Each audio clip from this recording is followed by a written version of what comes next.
Hi everyone, ಎಲ್ರಿಗೂ ನಮಸ್ಕಾರ. Welcome back to my channel. ಇವತ್ತಿನ ರೆಸಿಪಿ ಬೇಲ್ಪುರಿ. ಸಿಂಪಲ್ ಆಗಿ ಅಷ್ಟೇ ರುಚಿಯಾಗಿ ಬೇಲ್ಪುರಿನ ಹೇಗೆ ಮಾಡೋದು ಅಂತ ನೋಡೋಣ ಬನ್ನಿ. ಮೊದಲನೇದಾಗಿ ಒಂದು ಪಾತ್ರೆನ ತೆಗೆದುಕೊಳ್ತಾ ಇದ್ದೇನೆ. ಅದಕ್ಕೆ ಒಂದು ಬೌಲ್ ಚಿರುಮುರಿನ ಸೇರಿಸ್ಕೊತಾ ಇದ್ದೀನಿ. ನೀವು ಕ್ವಾಂಟಿಟಿ ಹೆಚ್ಚು ಕಡಿಮೆ ಮಾಡ್ಕೋಬೋದು. ಸ್ವಲ್ಪ ಈರುಳ್ಳಿನ ಸೇರಿಸ್ಕೊತಾ ಇದ್ದೀನಿ. ಒಂದು ದೊಡ್ಡ ಭಾಗ ಈರುಳ್ಳಿನ ಸಣ್ಣದಾಗಿ ಹೆಚ್ಚಿಕೊಂಡು ಅದರ ಅರ್ಧ ಭಾಗ ಇದಕ್ಕೆ ಸೇರಿಸ್ಕೊಂಡಿದ್ದೀನಿ. ಸ್ವಲ್ಪ ಟೊಮೆಟೊ ಹಾಗೂ ಕೊತ್ತಂಬರಿ ಸೊಪ್ಪನ್ನ ಸೇರಿಸ್ಕೊತಾ ಇದ್ದೀನಿ.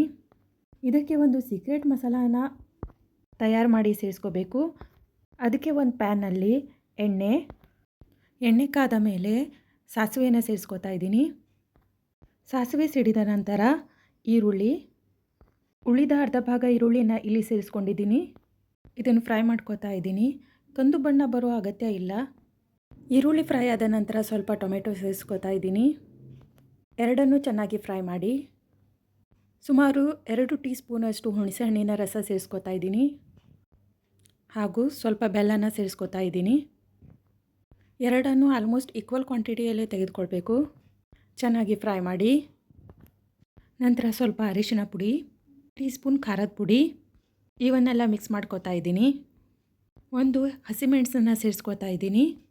ನನಗೆ ಹಸಿಮೆಣಸಿನ ಖಾರ ಬೇಡ, ಫ್ಲೇವರ್ ಬೇಕು, ಅದಕ್ಕೆ ಕೊನೆಯದಾಗಿ ಮಿಕ್ಸ್ ಮಾಡ್ಕೊತಾ ಇದ್ದೀನಿ. ನಂತರ ರುಚಿಗೆ ತಕ್ಕಷ್ಟು ಉಪ್ಪು ಇವೆಲ್ಲವನ್ನು ಮಿಕ್ಸ್ ಮಾಡಿ ಚಿರುಮುರಿ ಮಿಶ್ರಣಕ್ಕೆ ಸೇರಿಸ್ಕೊಳ್ಬೇಕು.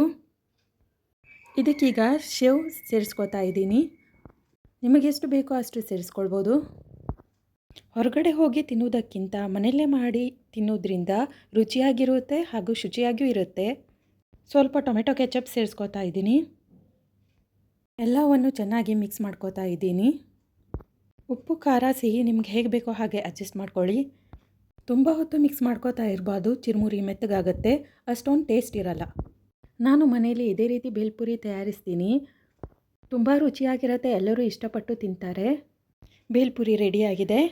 ಇಲ್ಲಿಂದ ಸ್ವಲ್ಪ ಶೇವ್ ಸೇರಿಸ್ಕೋಬೋದು. ರೆಸಿಪಿ ಇಷ್ಟವಾದರೆ ಲೈಕ್ ಮಾಡಿ, ಶೇರ್ ಮಾಡಿ, ಸಬ್ಸ್ಕ್ರೈಬ್ ಮಾಡಿ. ಧನ್ಯವಾದಗಳು.